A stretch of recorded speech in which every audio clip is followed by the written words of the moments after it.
Todos necesitamos buenas razones para ponernos en marcha. Pero solo algunos o algunas reciben el llamado de la vocación. Vamos a conocer a la hermana María Jesús, que es pura alegría y que además forma parte de una congregación que tiene que ver con quien es un santo hoy y que dejó tanta obra en la tierra, esa obra que cuida a los más desprotegidos. Nos referimos a Don Orione. Las buenas razones de la hermana María Jesús. Hermana María Jesús, bueno, bienvenida. Siempre nos interesa, sobre todo en este año en el que el programa se llama Buenas Razones, las razones que alguien tiene para seguir un determinado camino. La vocación como llamado, ¿no? En el caso de una vida religiosa, claramente en algún momento hubo una opción importante, trascendente. Y bueno, además de que vamos a hablar hoy de algo tan importante como Don Orione, como ese santo, como el trabajo de los cotolengos y de todo eso que se desarrollará, se impone preguntar por eso, por el llamado.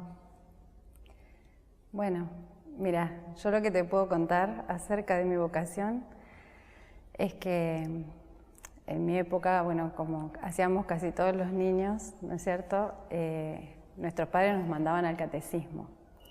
Y bueno, yo tuve la posibilidad de ir al catecismo cuando tenía 8 años. Podría decir que fue como un catecismo express, porque íbamos al barrio, una vecina nuestra, que nos daba lunes, miércoles y viernes, desde agosto hasta diciembre, y el 8 de diciembre ya tomábamos la comunión. Entonces, bueno, yo con 8 años, o sea, entendía lo que podía del catecismo, bueno, las oraciones y todo eso. Bueno, durante el tiempo que me estuve preparando para la catequesis, fui a la misa, fui a la iglesia, pero una vez que terminé la catequesis, bueno, mis padres eran católicos, pero no practicantes. Entonces no tenía quien me llevara, ¿no es cierto?, compartir a la Eucaristía, que me llevara a la misa. Y bueno, entonces dejé de asistir a misa.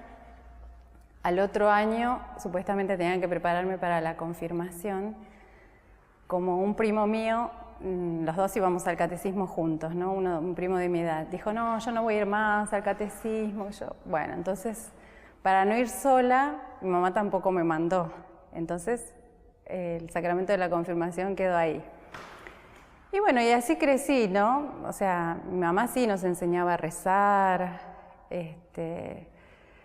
y así pasé, digamos, mi niñez y mi adolescencia, hasta que, bueno, a los 16 años, estando en la secundaria, yo como Dios va actuando por distintos caminos, ¿no? Y ahí lo encuentra uno donde, bueno, se deja encontrar también. Bueno, teníamos que preparar con mis compañeros un tema para la clase de historia. Se trataba de las misiones en América, ¿no? La iglesia en América. Y el tema que me tocó preparar a mí, porque nos repartimos, ¿no?, los subtemas, eran las misiones jesuíticas.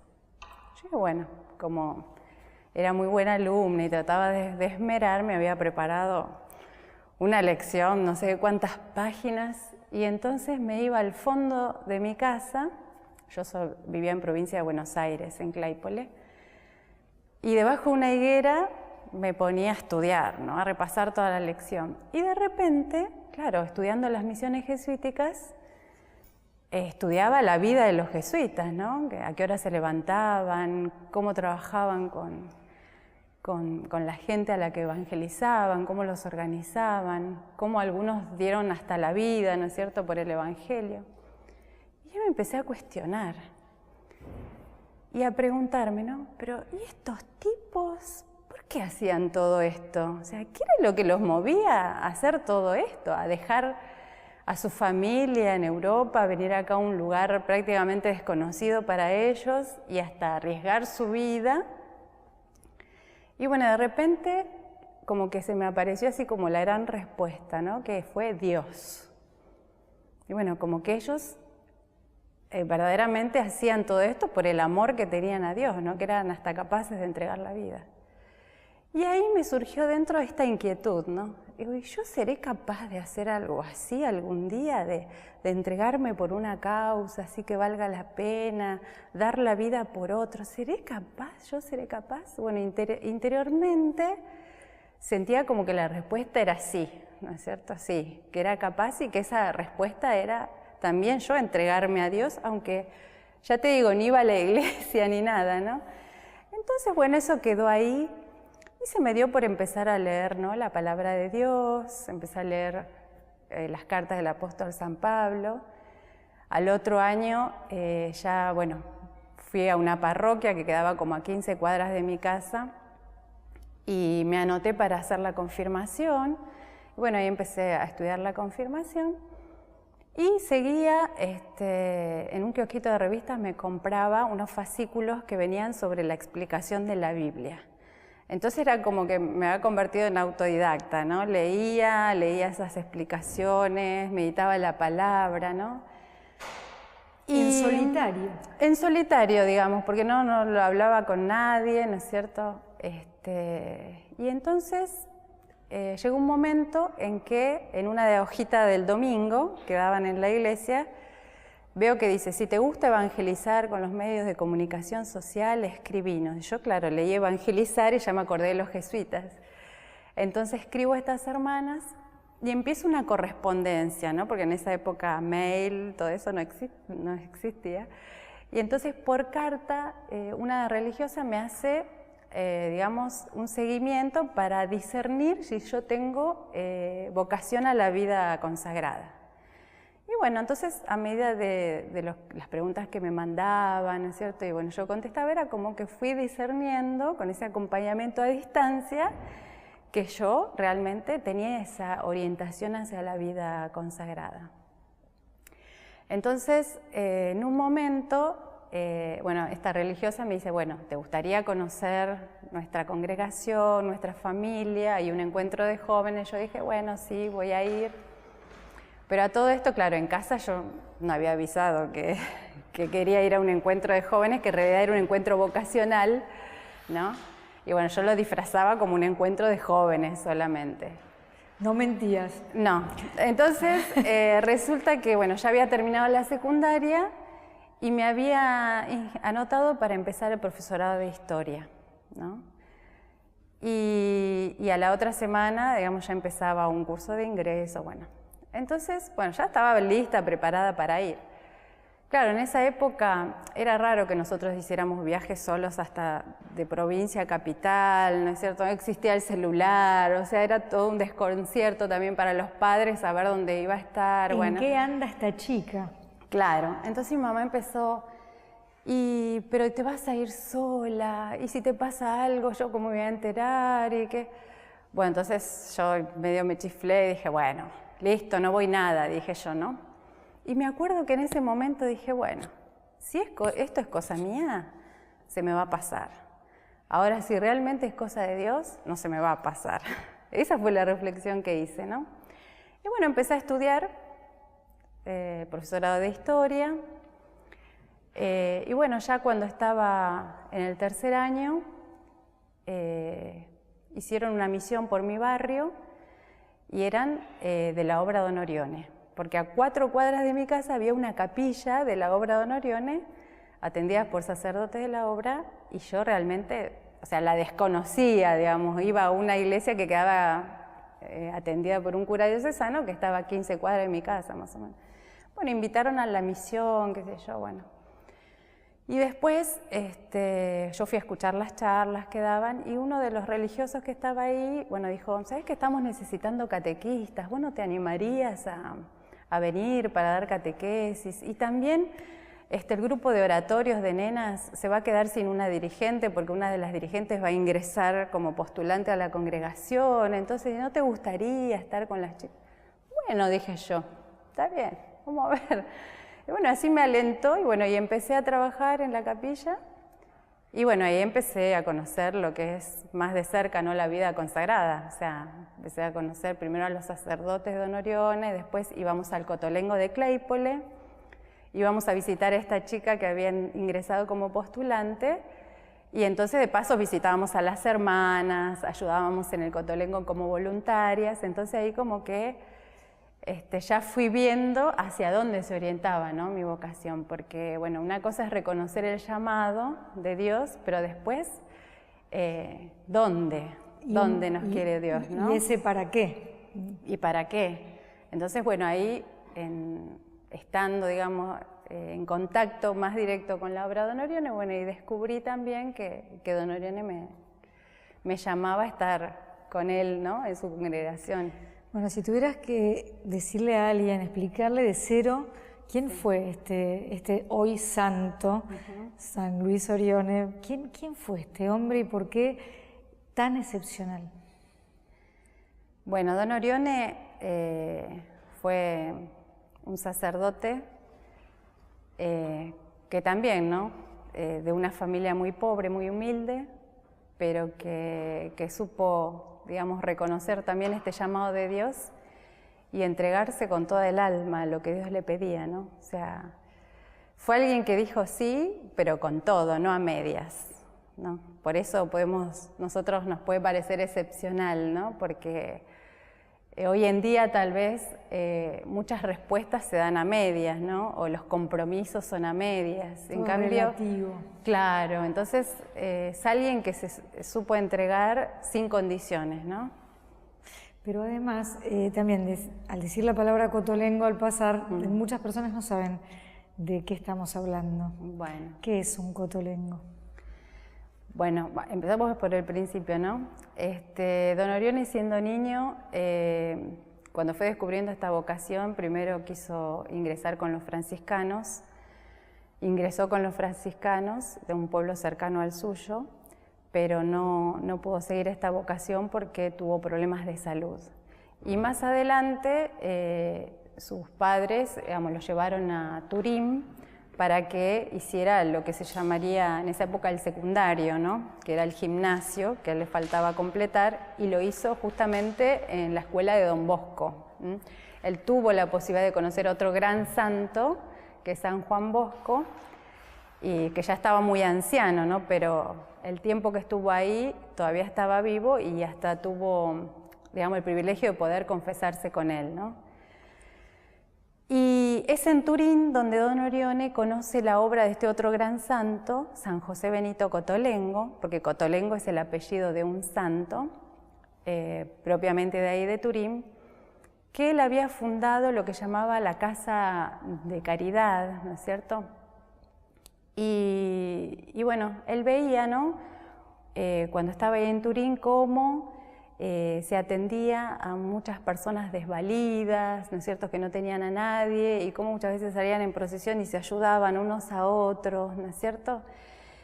Y entonces estos dos santos fueron los que lo marcaron mucho a él, ¿no? San Juan Bosco por el tema de la educación de la juventud, ¿no?, y el tema de los oratorios y el trabajo con los jóvenes y las escuelas, y San José Benito Cotolengo, que aunque no lo conoció, digamos, personalmente, porque ya había fallecido, el santo era muy anterior a él, sin embargo, el contacto con la obra fue lo que lo animó más adelante a él a preocuparse justamente por los más desvalidos y los más desamparados, ¿no?, por aquellas personas que no tuvieran quien se ocupara de ellos o quien los atendiera, ¿no? Entonces, él hace una opción también por esas personas, y en homenaje a este santo le pone el título de Cotolengo, pero lo llama Pequeño Cotolengo, Pequeño ¿no? Cotolengo, sí. Claro, y ahí es donde puede haber personas con patologías muy graves. Y muy diversas. Y muy también. diversas, pero claramente, por las razones que sea, y no estamos para juzgarlo, dejados de lado. O sea, no tienen quien los cuide. Es más, Don Orione dice, ¿no?, esto, ¿no?, el que llame a las puertas del Cotolengo no se le preguntará si tiene un nombre, una nacionalidad, una religión, no se le preguntará si recibió los sacramentos, ni siquiera si quiere recibirlos, solamente se preguntará si tiene un dolor. Digamos, como que esto es la carta de acceso, digamos, al pequeño Cotolengo, ¿no? O sea, si el que está ahí a la puerta tiene un dolor, ¿no? Entonces es la condición básica para que ingresen, ¿no? Entonces, es muy conmovedor eso, muy conmovedor. Sí, sí, porque ya en su época, ¿no? Don Orión es también como un adelantado, ¿no? O sea, a lo que se está predicando hoy en día de que las fronteras deben abrir las puertas al que necesita refugio. Exactamente. Estamos interpelados en este siglo XXI por enormes masas migratorias de gente que obviamente no quiere abandonar su lugar y de pronto del otro lado se habla de muros. Claro. Entonces, para Don Orión, el que el otro no compartiera la fe católica o ni siquiera la fe cristiana no era un impedimento, ¿no es cierto? Porque sobre todo él privilegiaba la caridad. Es más, él decía también, por ejemplo, la caridad es la que abre los ojos a la fe. Entonces, muchas veces la gente no está interesada en el culto, en la doctrina, en la teología. Por ahí muchas veces los mareamos, ¿no es cierto?, con tantas cosas, pero lo que no puede pasar desapercibido a los ojos de las personas es la caridad, ¿no? Entonces, ¿caridad es igual a amor? ¿Qué es caridad en realidad? Porque hay cierta confusión. A veces se cree que ser caritativo es estar en un escalón más arriba y dar lo que me sobra. Otras veces se dice la caridad es el amor. ¿Cómo podríamos traducir caridad para comprender cabalmente el término? Y yo diría que podríamos traducir la caridad como la dinámica del amor, ¿no es cierto? Porque yo puedo amar, puedo decir que amo, pero obviamente lo tengo que demostrar, ¿no es cierto? Y como que la caridad es la puesta en práctica, en acción de ese amor, ¿no es cierto? Que sobre todo es un amor que de nosotros debe partir el principio del amor de Dios, ¿no es cierto?, para poder comunicarlo a los demás. Entonces esto del amor, los dos mandamientos principales, ¿no?, que se hacen uno, amor a Dios y amor al prójimo. O sea, ¿cómo demuestro yo que amo a Dios y amando al prójimo? Haciendo cosas concretas por el otro, por la necesidad del otro, ¿no? Sigo pensando, sí, claro, quiero incorporar cada cosa porque me sigue pareciendo eso, adelantado a su tiempo, como decías recién, el hecho de que él abriera las puertas independientemente de la manera de pensar, de los sacramentos, y eso de que a veces nos mareamos con el dogma o las reglas. Hay personas muy apegadas a la regla, claro, pero que a veces con el de al lado... Claro, es mucha teoría y poca práctica, ¿no es cierto? Sí. Es como que él, por eso decía, ¿no?, la caridad abre los ojos a la fe. Digamos, la gente ve las obras de caridad, entonces a través, él decía, si ven al sacerdote rodeado de ancianos, de huérfanos, que se preocupa por los demás, entonces ahí sí la gente va a percibir que hay algo más detrás de todo eso, ¿no? Entonces se va a preguntar esto, ¿no?, que yo me preguntaba también en mi discernimiento vocacional, ¿no? ¿Qué hay detrás de todo esto? ¿Por qué esta gente hace todo esto? ¿No? Y la gran respuesta es Dios, el amor a Dios, el amor al prójimo, ¿no? Entonces, el tema es que la gente pueda llegar a conocer a Dios a través de las obras de caridad manifestada a través de nosotros, que somos instrumentos, ¿no?, de Él, ¿no? Tendríamos que llegar a ser nosotros mismos una expresión de la caridad de Dios para con el otro, ¿no? Digamos, el rostro de Dios, el rostro de la caridad para los demás. Inspirador, sin lugar a dudas. Sí. Quiero volver un poquito para atrás, para cuando en esa familia, hay que comunicar que el profesorado de historia queda un poquito suspendido por otra cosa. Entonces suspendió, ¿eh? Sí. ¿Sos profesora de historia? Soy profesora de historia. Hasta eso. Sí. O sea que de abajo de la higuera y de la clase sobre las misiones... Sí, como Natanael, abajo de la higuera. Porque eso también es...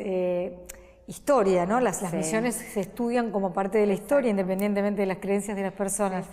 Y bueno, yo muchas veces digo que, yo me recibí después de profesora de historia, ¿no?, que, digamos, dejé en ese momento, ¿no?, de dar historia, justamente por seguir al Señor de la historia, que es Jesús, ¿no es cierto? Entonces, hacía también esta comparación.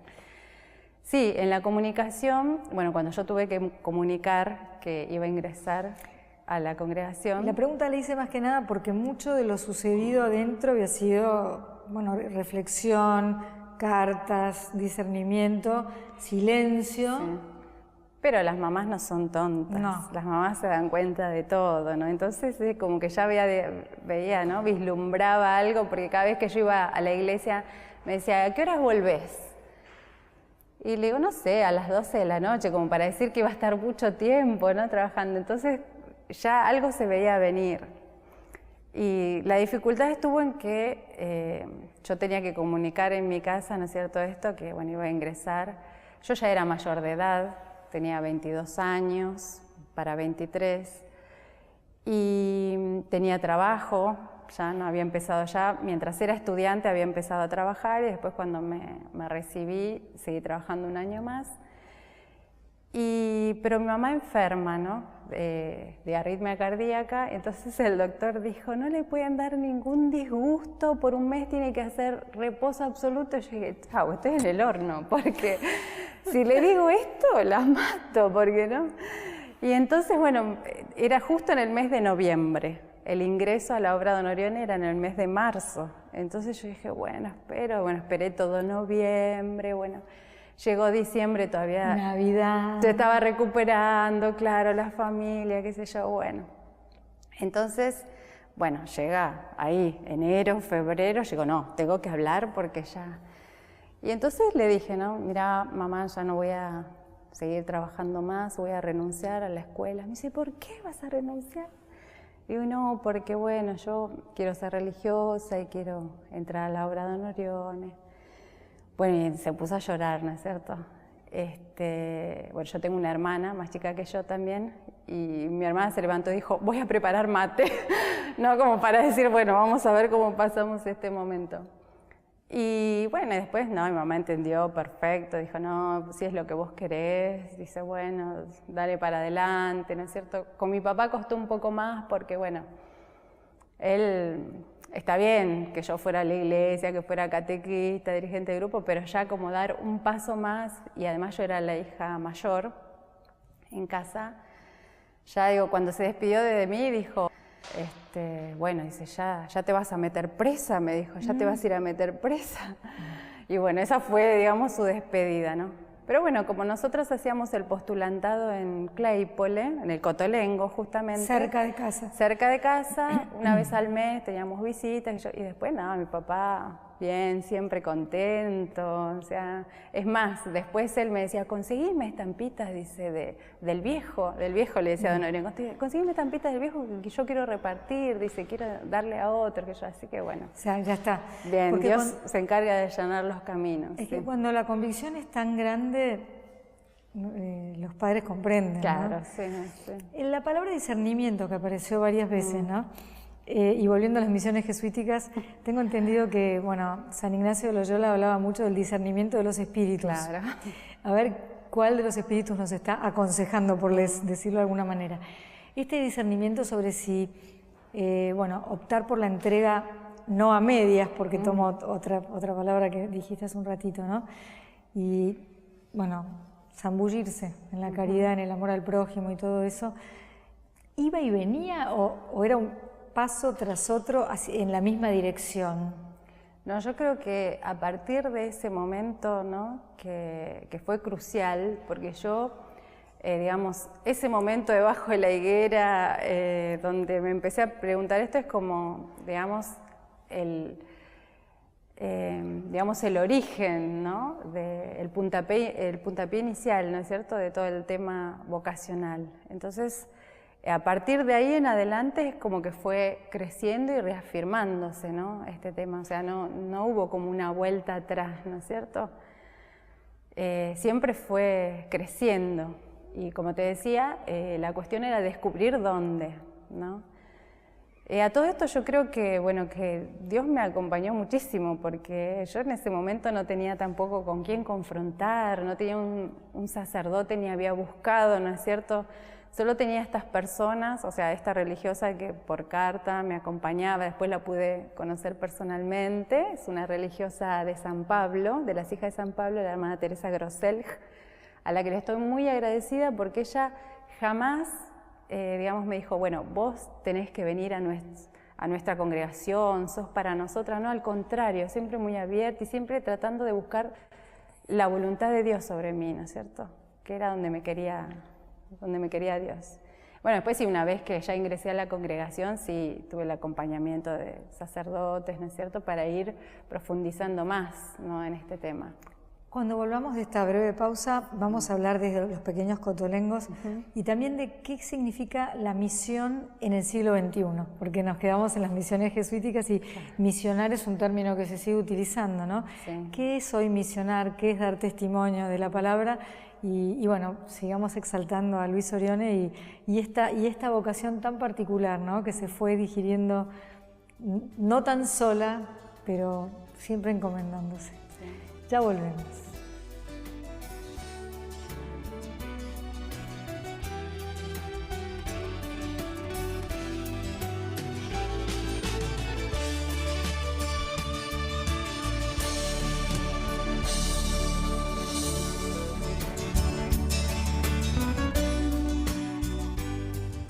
Es un placer para nosotros tener otro buen rato para conversar con la hermana María Jesús, que sintió su llamado y se preguntó durante un tiempo largo si esto era, y le pidió a Dios, de alguna manera, señales, ¿no? Uno a veces dice señales, bueno, acompañamiento, que estuviera ahí, y yo había dejado pendiente la palabra misión, me apareció de nuevo, porque si todo comenzó pensando en las misiones jesuíticas y qué movía a estos hombres a dar su propia vida, a dejar a su familia, ¿alguna vez seré capaz de hacer lo mismo? Bueno, claramente sí, la respuesta es sí. ¿Qué significado tiene en el siglo XXI la palabra misión? Bueno, yo creo que ya no, la misión es un envío, ¿no? Creo que nosotros en este siglo tendríamos que comprender que en el lugar donde estamos podemos ser misioneros, ¿no? Podemos misionar.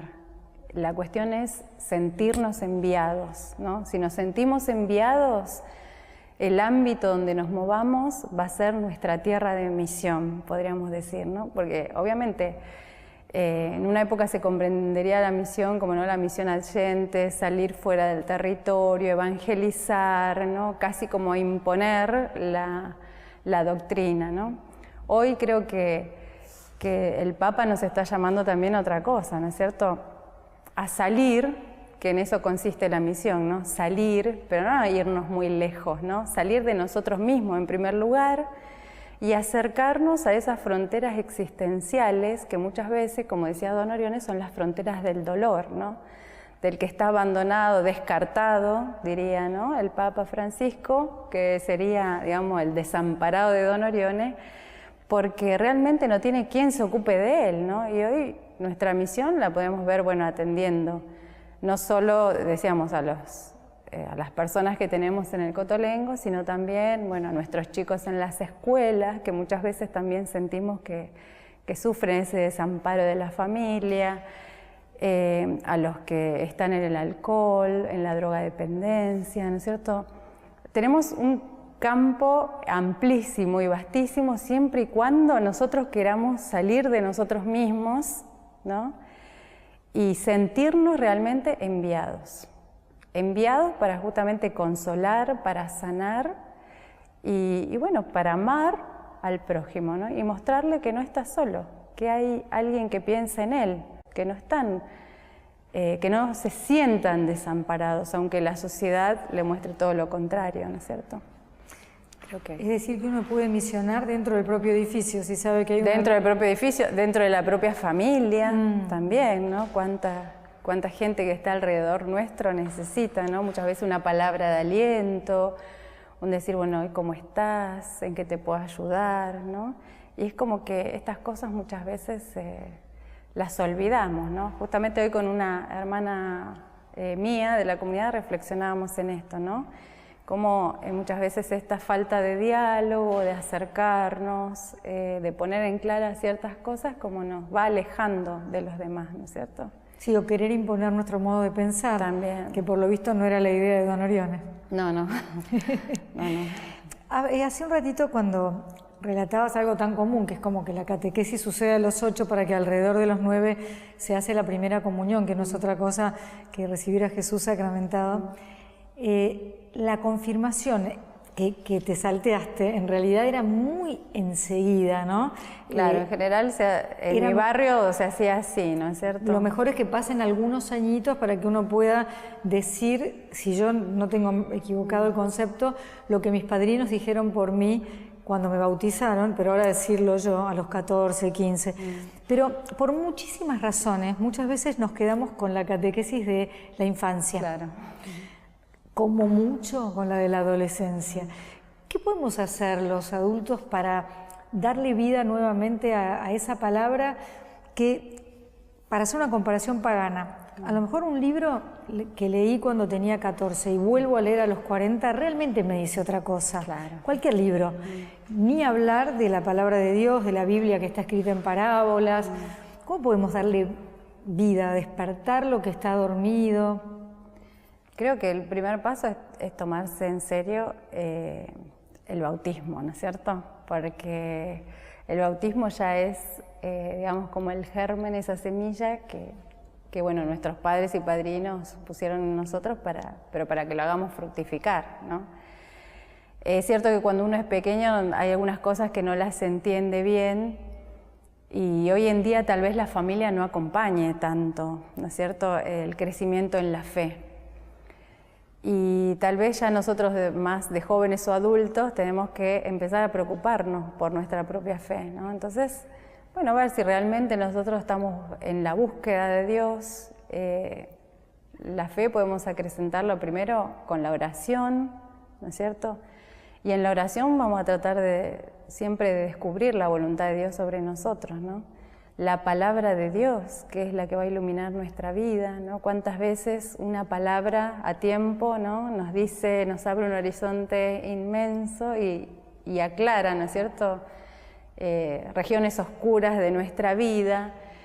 Y bueno, después, como decía, tomarse en serio el bautismo, ¿no? Y decir, bueno, también pedir el consejo a alguien, ¿no es cierto?, confrontar con otro, buscar consejo. No sé, me parece que... Y bueno, y la participación en los sacramentos, sobre todo, ¿no? En la Eucaristía creo que encontramos la fuerza que necesitamos para justamente seguir adelante, ¿no?, en este camino, ¿no? Pan para el camino. Sí, alimento. Sí. En cuanto a la oración, también a veces decimos, bueno, ¿cómo hago? Repito lo de siempre. Cuando uno dice, hablo, ¿le puedo hablar directamente? ¿Cómo puedo hacer? Sí, yo, bueno, Santa Teresa de Jesús decía esto, ¿no?, de que la oración es, digamos, estar así en un diálogo con aquel que sabemos nos ama. Y bueno, Dios no quiere palabras complicadas, quiere que nos acerquemos tal cual somos, ¿no? O sea, no hablemos por boca de otro, con cosas que escribieron otros. Muchas veces está más interesado en qué nos pasa a nosotros, con qué queremos llegar a Él, cuáles son nuestros problemas o nuestras alegrías, ¿no?, qué le queremos contar, qué queremos pedir, qué queremos decirle que nos ayude a discernir. Pero es un diálogo entre amigos, ¿no? O así como estamos charlando, ¿no?, nosotras dos, es un ida y vuelta, ¿no? A veces nos puede parecer, está bien, como que estamos hablando a la pared o estamos hablando en el vacío. En este lugar maravilloso solían comer los monjes de esta abadía de San Benito. De paso agradezco lo bien que nos reciben ahora, y desde ahí se les leía, ¿no?, desde ahí frente a ti. Y bueno, uno piensa, ellos tenían el recogimiento, ese no tiempo, ese silencio que tantas veces en las grandes ciudades falta. No tenemos. Pero bueno, Don Orione tiene también, digamos, una fórmula para eso. Me preparo para escuchar la fórmula. Sí, bueno, Don Orione, él cuando habla de la santidad la tiene muy clara, ¿no? Digamos que nosotros no debemos ser santos, pero no ser santos, digamos, de altar, ¿no es cierto?, para que los fieles vayan a venerarlos a la iglesia, ¿no?, sino que sobre todo nuestra santidad tiene que trascender, ¿no?, todos los estratos sociales, ¿no? Tiene que ser como una profundísima vena de esa espiritualidad mística donde nosotros seamos siervos de Dios y siervos de los pobres, ¿no?, que podamos amar a todos los hombres. Y después decía, bueno, muchas veces, dice, nosotros en este mundo así de vorágine, ¿no?, porque, bueno, dentro de todo, Don Orione es un santo contemporáneo, ¿no?, él murió en 1940, así que estuvo hasta mediados del siglo XX, más o menos. Y decía, llevemos con nosotros y bien dentro de nosotros aquella caridad que es Dios, que es Jesús. Y aunque debamos andar, ¿no?, entre el ruido y el rumor de la gente, conservemos dentro nuestro ese, digamos, rumor celestial que nada ni nadie nos va a poder quitar, y sí, la celda inviolable del profundo conocimiento de nosotros mismos, ¿no? Entonces, por más que vivamos en el ruido, es más, bueno, Don Orión era, podemos decir, un místico en la acción, ¿no? Era muy contemplativo, pero un hombre de acción impresionante, ¿no? Y obviamente que muchas veces uno puede decir, ¿cómo hacía? ¿No? Bueno, tenía sus momentos de oración, pero muchas veces cuando tenía que ir de un lado a otro, y se recogía en sí mismo, levantaba su pensamiento a Dios, decía Ave María y adelante, ¿no? Y seguía. Y esa era la forma de ser contemplativo, ¿no?, en Don Orión. O sea que no es una excusa para nosotros el rumor y el ruido de afuera, ¿no?, y la vorágine, ¿no? Porque si entiendo bien, entonces hay un lugar inalterable que es ahí. A lo más profundo. Eso no se altera, no pase lo que pase fuera. Donde estamos nosotros con Dios solo, ¿no? Y es el lugar donde estamos con Él. Como decía Don Orión, la celda inviolable, ¿no? Como acá este convento seguramente tiene muchas habitaciones, ¿no?, muchas celdas donde los monjes pasaban mucho tiempo en oración o en trabajo, ¿no es cierto? Bueno, la celda nosotros la tenemos adentro, ¿no?, en el corazón, y ahí es donde tenemos que buscar siempre esa fuerza, ese encuentro con Dios, cuando, bueno, lo podamos hacer en una iglesia, en un oratorio, ¿no? Llevar a Dios con nosotros, sabiendo que está. Nosotros a veces nos debatimos entre pedir y agradecer. Pensamos, si es omnisciente, Él sabe lo que necesito, ¿para qué se lo voy a pedir? Sin embargo, hay quienes sostienen que sí, que hay que pedir, que hay que saber hacerlo y que hay que insistir, aunque finalmente estará la voluntad que a veces no comprendemos de Dios, ¿no? ¿Qué sería bueno? ¿Entregarnos? Ir por la vida con las mejores intenciones, pero entregándonos, o enfocarnos y pedir. Yo creo que, bueno, las dos cosas son necesarias, ¿no? O sea, pedir aquello que necesitamos, cuando alguna vez tenemos que pedir, ¿no? Otras veces será una oración de acción de gracias. Pero si nosotros necesitamos pedir, decírselo a Dios, ¿no? O sea que nuestro clamor tiene que llegar también hasta Él. Esas palabras que pronuncio, aunque sea en silencio, ¿no? Que me digo, está bien que las diga. Sí, se las tengo que decir, ¿no? Porque es una forma de comunicar también lo que yo siento. No decir, bueno, Dios como sabe todo, va a adivinar, porque ahí ya estoy, digamos, zafando o estoy cortando ese diálogo que tiene que haber en la oración. Entonces ya no habría diálogo. Entonces, si Dios ya sabe, ¿para qué voy a hablar con Él, ¿no? ¿Para qué le voy a presentar? Pero bueno, hablar y decirle todo lo que nosotros tenemos, sentimos, necesitamos, pero también abandonarnos, a su vez, y confiar en su divina providencia, ¿no? Esto Don Orión también lo tenía muy claro para él. ¿Qué es la divina providencia? Muchas veces la gente piensa que, bueno, la providencia la asocia con recibir cosas materiales, donaciones. Como Dios proveerá, claro, en ese sentido. Claro, en el sentido material. Y en realidad la providencia de Dios es que Dios es el encargado de conducir nuestras vidas, ¿no es cierto?, por el camino del bien, siempre y cuando nosotros lo dejemos y no pongamos resistencia, porque Él sabe que es lo mejor para nosotros. Entonces, ese dejarnos conducir por Dios, el Dios que conduce la misma historia, ¿no?, conduce también nuestra vida por el camino del bien. Y bueno, nosotros será abandonarnos a esa divina providencia, ¿no? Vuelvo a una parte del bloque anterior, bueno, que me emocionó mucho y por eso hice silencio a propósito. Cuando Don Orione empieza a fundar los pequeños cotolengos en honor a, que yo no sabía que era así, José Benito Cotolengo, estos lugares donde sabemos hay personas muy desvalidas, con serias discapacidades, nadie que se ocupe de ellos hasta que llegan ahí, y Don Orione pone como única condición, dicen, no les pregunten por los sacramentos, no les pregunten por aquello en lo que creen, no les pregunten su nombre, el único requisito es que haya un dolor, que haya dolor. ¿Cómo se hace para convivir todos los días con el dolor sin desanimarse?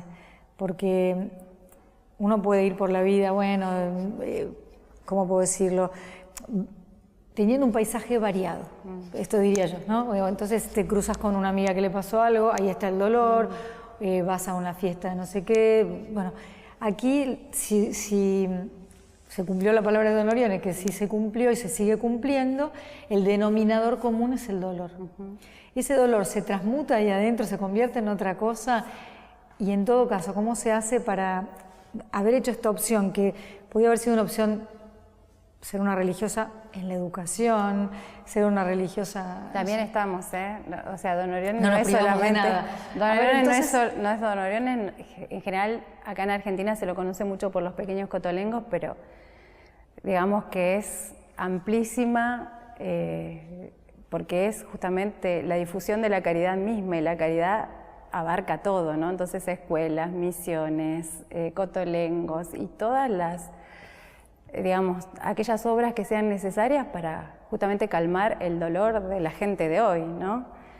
En su momento era el dolor de esta gente, bueno, que tenía que ingresar a los pequeños cotolengos, pero hoy tenemos muchos dolores en la sociedad y que por ahí no están siendo atendidos, ¿no? Y que nosotros también estamos llamados a sanar. Pero con respecto a esto del cotolengo, te digo que el dolor sería como, digamos, la carta de entrada. El asunto es que dentro se pueda vivir otra cosa, ¿no? Y que ellos se puedan aprender a vivir otra cosa, ¿no? Por esto decía Don Orione, yo no le exijo nada a ellos, pero después él, cuando hace un recuento de los que ha recibido en el cotolengo, dice Don Orione, bueno, por suerte en el cotolengo hasta ahora dice, nadie de los que ha entrado ha muerto sin recibir los sacramentos, pero porque ellos mismos lo han pedido, ¿no? Ya sea porque han visto la amabilidad con los que lo trataban los sacerdotes o cómo se ocupaban, ¿no?, los religiosos, o la caridad de las hermanas que se ocuparan. Y eso fue lo que evangelizó a la persona que llegó con este dolor y que después fue capaz de transformarlo. O sea, la idea es que ese dolor se transforme, ¿no? Es más, yo tengo esta experiencia de que nosotras, como te decía, cuando iba de voluntaria al cotolengo, cuando estaba esta chica que había ingresado y la íbamos a visitar a ella, y de paso hacíamos de voluntarias, acompañamos a una hermana en uno de los hogares y ayudábamos a atender a las chicas que estaban en ese hogar, ¿no? Entonces, por ahí las mismas chicas nos decían, hermanita, hermanita, venga a ayudarnos. Yo le decía, yo no soy hermana. Le digo, es más, estaba vestida con otra ropa, ¿no? Le digo, ¿no ves que no soy hermana? Ah, me decía, ¿no sos hermana? Bueno, entonces yo voy a rezar para que vos vengas acá como hermana, me decían. Entonces, ahí ya uno puede percibir que se vivía otra cosa, ¿no? Era un espíritu de fe, porque cuando uno se siente, digamos, contenido, consolado, atendido, ¿no?, y siente que realmente le importa a otro, ahí, digamos, es capaz de transformar su dolor en oración, es capaz de transformar su dolor también en ayudar a otro, porque también ahí adentro nosotros veíamos cómo el que podía caminar ayudaba al que estaba en una silla de ruedas, ¿no?, para conducirlo. El que tenía 2 manos podía ayudar a dar de comer al que no las tenía, ¿no? Y entonces como que eso se va transformando también. La famosa carpintería de Dios, sí, ¿no? Claro. Donde cada uno solo no puede, pero sí puede. Pero con la comunidad, ¿no? Se hace vida comunitaria, digamos. Sí, estaba pensando en esa parte de la canción del Pescador de Hombres donde dice, Señor, me has mirado a los ojos, sonriendo has dicho mi nombre. Tal vez esas personas a las que Don Orione no les preguntaba el nombre, allí pasaban a tenerlo, ¿no? Sí, ahí pasaban muchos. Te cuento que muchos llegaron hasta sin identidad al cotolengo. Y muchos de los que llegaron sin identidad, bueno, se les puso un nombre porque obviamente no lo tenían, y el apellido es Orione. ¿En serio? Sí. O sea que hay muchos chicos Oriones. tienen, sí, apellido Orione, sí. Ay, no sabía eso. Sí. Los que no estamos ahí dentro ni tan cerca, ¿de qué forma podemos acercarnos, ayudar? Bueno, que sientan que desde fuera hay un compromiso también. ¿Hay modos? Yo creo que lo más directo es poder acercarse, ¿no?, y dar darse uno mismo, que es lo que más cuesta. Porque por ahí no nos cuesta nada no desprendernos de algo que ya no nos es útil o que ya no lo usamos más en casa, lo tenemos ahí, bueno, es fácil desprendernos de eso. Es más, te hacen el favor de pasártelo a buscar. Claro, Tengo entendido que sí. cuando alguien se está mudando a un lugar más pequeño, qué sé yo, o tiene un mueble medio desjeringado o no, se lo retiran, o sea que es hasta un favor. Claro. Lo ideal sería que uno pueda donar parte de su tiempo para acompañar, ¿no es cierto?, a las personas que por ahí no tienen, o ya sea porque no tienen familiares o no tienen otras visitas, ¿no es cierto?, que alguien pueda, digamos, acompañarlo, estar un rato con él, compartir su tiempo. Eso es lo mejor. Eso es lo mejor, eso es lo mejor. ¿En el mundo entero hay presencia de donoriones?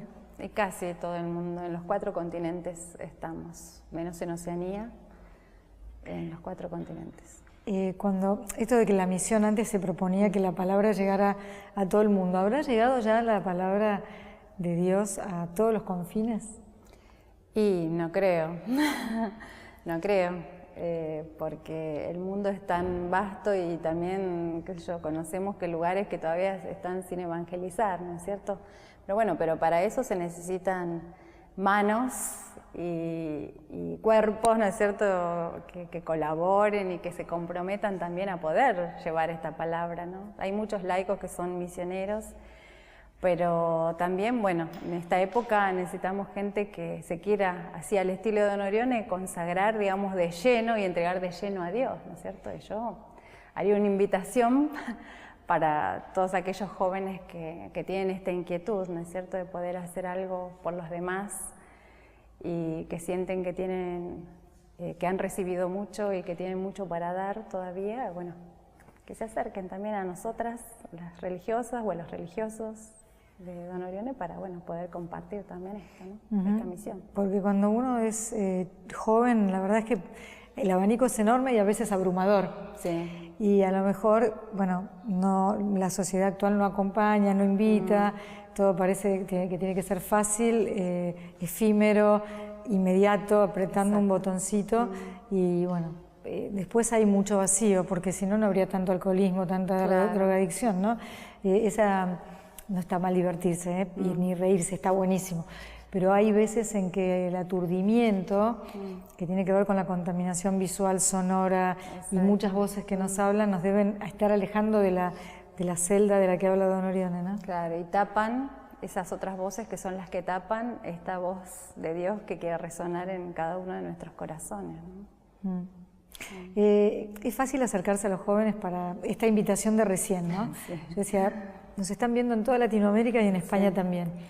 Con que uno se quede pensando, suficiente. Pero sí hay que acercarse a los más jóvenes de este momento, la juventud de ahora, no la que era capaz de escribir una carta, a veces para aprender a armar un avioncito, ¿no?, de aeromodelismo, pero en el caso tuyo, para tener discernimiento espiritual. Ahora, ¿cómo se hace para ser escuchado por los más jóvenes? Bueno, creo que en principio hay que tratar de acercarse, ¿no?, y ocuparse de ellos sin tratar de imponer nada, ¿no?, sino de realmente preocuparse cuáles son las necesidades. O sea, creo que tiene que ser al revés, ¿no? Muchas veces nosotros pensamos como religiosos, ¿no?, que por ahí tenemos que acercarnos ya con una idea previa y tratar de imponerle, ¿no?, nuestra fe, nuestro estilo, nuestra creencia, y por ahí eso choca, ¿no?, y produce rechazo. Pero creo que nosotros primero estamos llamados a acercarnos, a escuchar cuáles son sus necesidades, a comprender, ¿no?, a tener corazones abiertos, a dialogar, ¿no?, porque solamente de esta proximidad, ¿no?, que podríamos decir como una cierta fraternidad hacia el otro, podemos ganar la confianza y que realmente ellos puedan descubrir, ¿no?, que también, bueno, queremos mostrarle a Dios, ¿no?, queremos enseñarle a Dios y que buscamos su bien, sobre todo, ¿no?, que nos acercamos por el bien, ya sea, bueno, en la vida consagrada o no, ¿no es cierto?, pero lo que queremos del otro es lograr su bien, ¿no? Don Orione también decía, bueno, hay que acercarse al joven y haciéndole sentir que lo amamos y haciéndole sentir esto, que siempre estamos buscando su bien, ¿no? Sí, me estaba acordando de cuando nuestra compañera Belén Badía de este canal viajó en ocasión de un encuentro con Francisco de los jóvenes en Polonia y qué emocionante es ver cuando los moviliza la fe. Claro. Hermana, toda nuestra admiración, nuestro cariño y nuestro agradecimiento porque esta hora nos fue dedicada a nosotros. Bueno, gracias a ustedes por la invitación. De verdad. Y a ustedes por acompañarnos y nos vemos en cualquier momento en el canal Orbe 21.